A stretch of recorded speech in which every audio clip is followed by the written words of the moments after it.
Ya está con nosotros Everardo Lovera en Campo Limpio.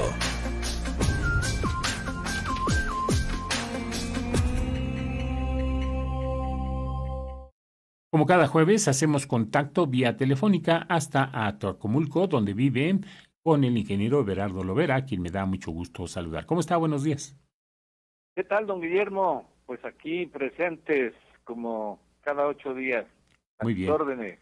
perfecto. Bueno, el tema de hoy es acerca del Parlamento abierto que hubo en el Senado ayer y el tema es plaguicidas y fertilizantes. Adelante. Pues mire, para usted y para mí, que hemos abordado estos temas ya por varios años, pues resulta de actualidad, de mucho interés. Yo creo que vale la pena compartirlo porque pues luego se deja pasar o no se le pone suficiente atención. Entonces es inédito totalmente que un tema de salud, de economía o de agricultura, de producción de alimentos, se trate de esta manera o en este formato, donde se dé voz a los científicos, a los académicos, a los productores o a cualquier ciudadano de que tenga interés de participar o de decir algo. Y esto ocurrió precisamente ayer. Entonces se llevaron a cabo por varias horas, cerca de 6 horas, una serie de participaciones,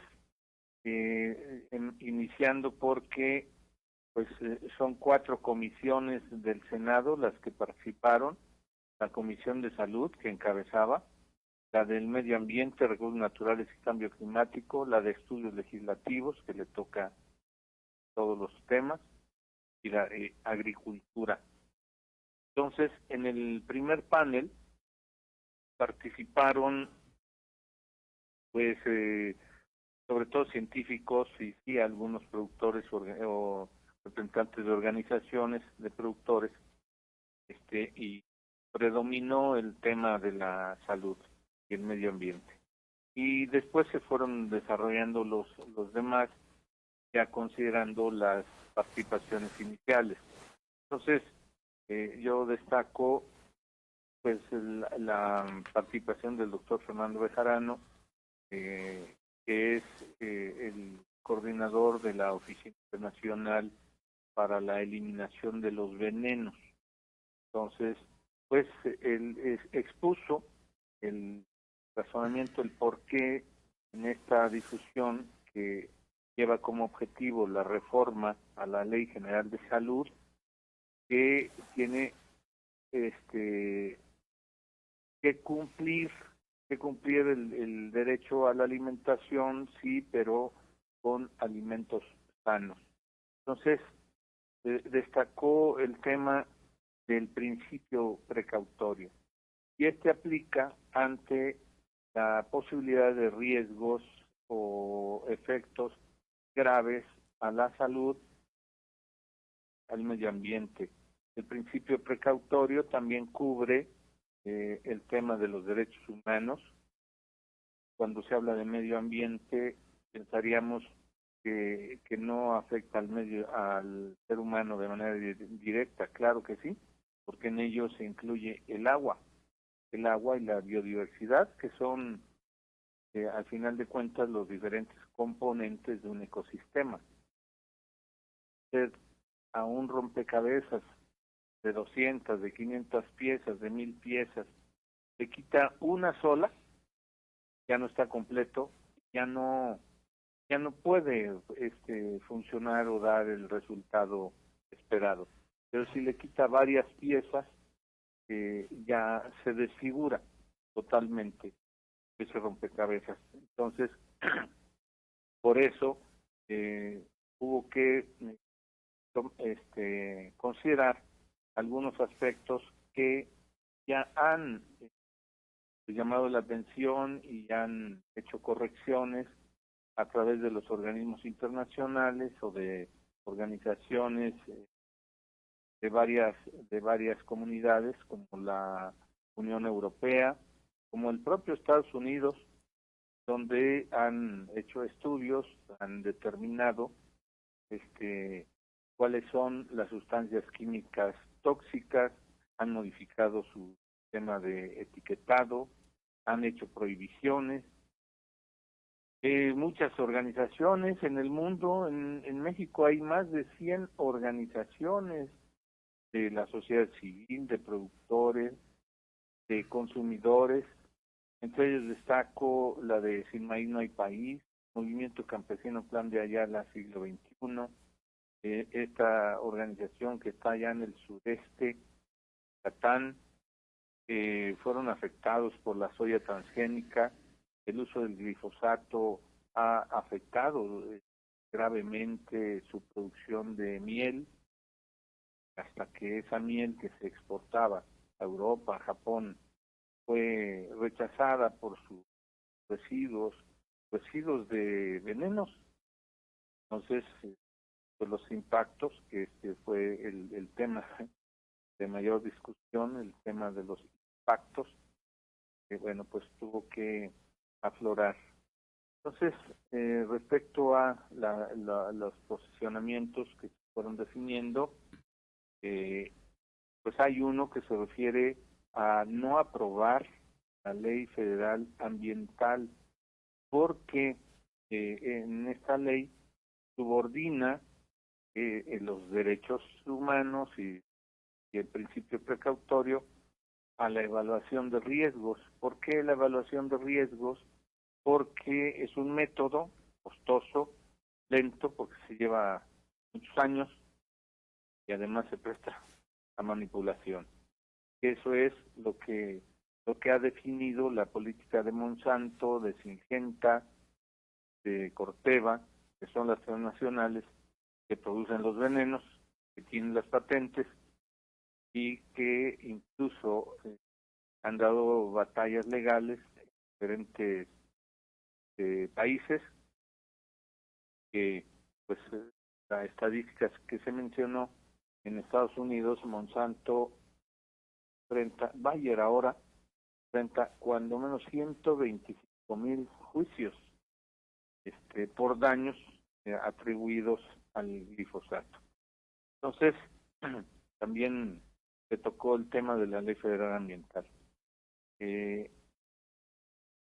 Hubo de estos posicionamientos, el que encabeza el Consejo Nacional Agropecuario, es decir, la agroindustria, y en la agroindustria pues están los productores, los proveedores o los importadores de estos venenos. La agroindustria se dedicó a defender la posición del impacto económico campo con argumentos, creo yo. Esa es ya mi observación, mi punto de vista, apoyado incluso por el propio secretario de Agricultura y algunos personajes de economía,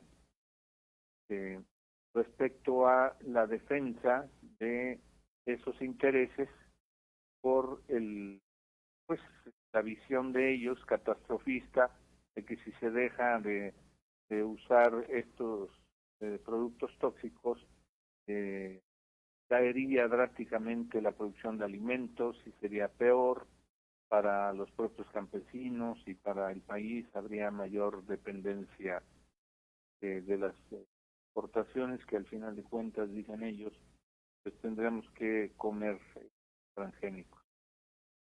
Bueno, contrario a ello está pues la posición de que a través de la producción diversa, sustituir estas opciones de venenos por algo que tenga que ver con la propia naturaleza, como la producción, multiplicación y uso de microorganismos, de insectos benéficos, de más conocimiento, más capacitación, análisis correcto de suelos, manejo de en el caso, por ejemplo, de no depender tanto de los fertilizantes, el uso de la roca fosfórica en el caso de los minerales, en el caso del nitrógeno, pues usar las bacterias que lo fijan de la atmósfera, pues los productos llamados biofertilizantes, los bioherbicidas, y aplicar tecnología que busque y logre verdaderamente la sustentabilidad de largo plazo, sin tocar, sin lastimar pues el ecosistema, porque eso sería una acción muy irresponsable. Entonces, las empresas siguen presionando al Senado.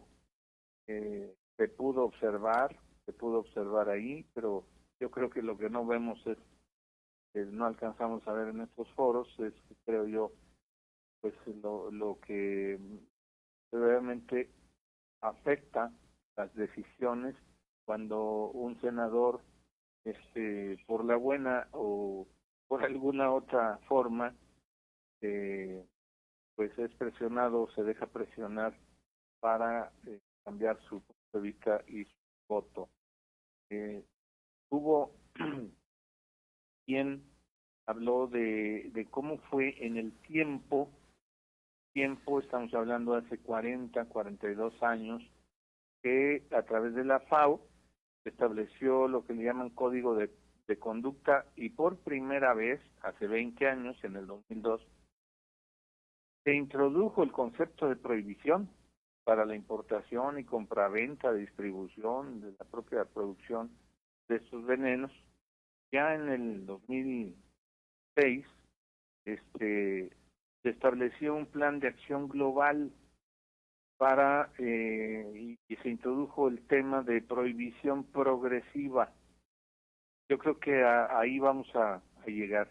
Prohibición progresiva de los plaguicidas altamente tóxicos, y también ya en el 2006 se estableció una recomendación para fomentar las alternativas con base en la agroecología. Pues estamos hablando de 15, 16 años que surge ya con una preocupación de todos, pero en especial de los organismos internacionales, donde está, aparte de la FAO, la ONU y su sección de protección del medio ambiente, la Organización Internacional del Trabajo, la Organización Mundial de Salud, la Organización para la Cooperación y el Desarrollo Económico, imagínense, y el Banco Mundial. O sea, no se puede ignorar y no se puede entender que estas pues sean retrógradas todas estas organizaciones. No, yo creo que entraron en conciencia, estamos hablando de 2015 recientemente, entraron en conciencia de que pues, la espiral de contaminación está pues ya a ojos de todos, menos a esas 4 transnacionales que tienen sus voceros y sus representantes en todos lados. En este caso están activos ahí en el Senado. Entonces, cuando se confrontó el tema de los impactos, del lado de los agroindustriales, pues hablan de los impactos económicos, aunque nunca hablaron de sus patrocinadores. Pues ellos hablan de que al dejar de usar estos venenos se va a disminuir la producción y vamos a terminar en peores condiciones. Pero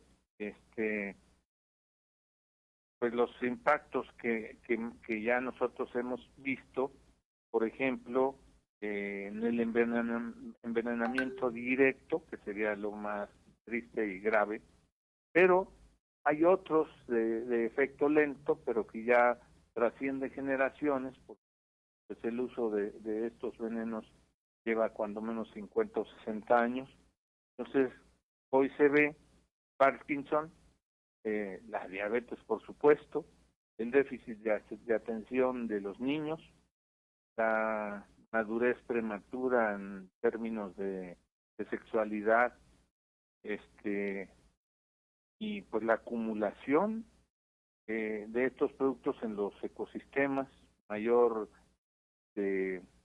más agua contaminada, los ríos, aquí tenemos un ejemplo en el río Lerma, y pues la discapacidad temprana laboral, me refiero, nosotros veíamos a nuestros abuelos pues a edades muy avanzadas hacer trabajos y pues ver su estado de salud y de ánimo positivo. Hoy en día pues se tienen padecimientos a edades más tempranas o incluso enfermedades poco conocidas o desconocidas en esas épocas. Entonces es parte de la contaminación que tardaría, a eso me refería del esquema de la evaluación de riesgos, cuando se puede tardar 10 o 15 años, sí, pero ya el efecto es irreversible para una generación, por ejemplo. Entonces, los impactos en el tiempo, que son donde debemos de poner la mayor atención, pues es esto que estoy mencionando, la contaminación, la resistencia de malezas y plagas, que eso sí es evidente. Nosotros en la agronomía, en la agricultura, lo sabemos de hace 20 o 30 años. El efecto de la resistencia a las rollas, por ejemplo, en el trigo, ejemplo de las supermalezas que requieren cada vez dosis más altas o cambiar de moléculas. Y ahí pues la dependencia de esos insumos, o al perder, por ejemplo, nuestras semillas son ajenas a los agroquímicos.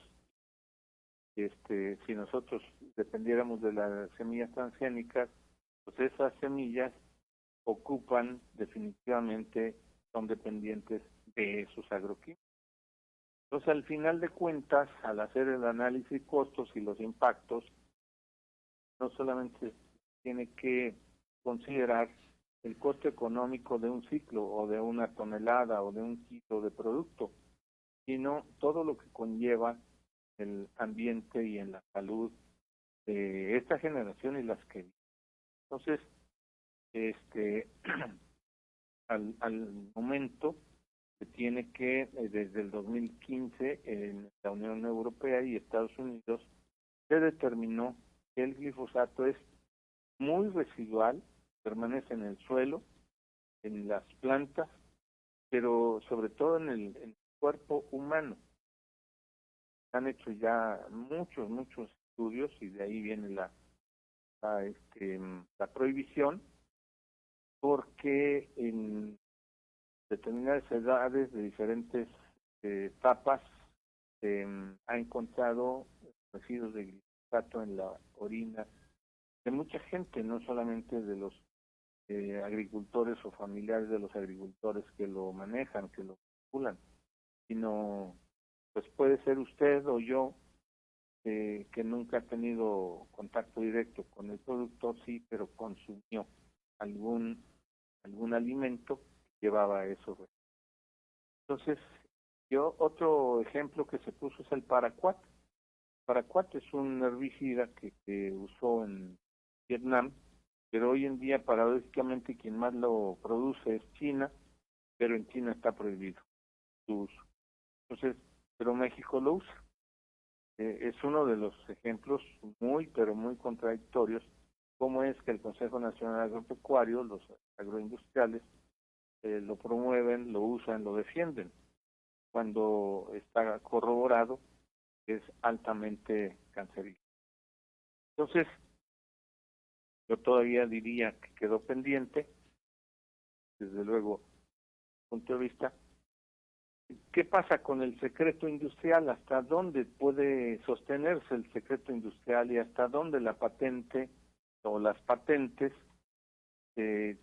tienen mayor prelación o mayor importancia que una ley que protege la salud de la población, de usted, de mí, más allá de la protección de la economía o de un derecho industrial.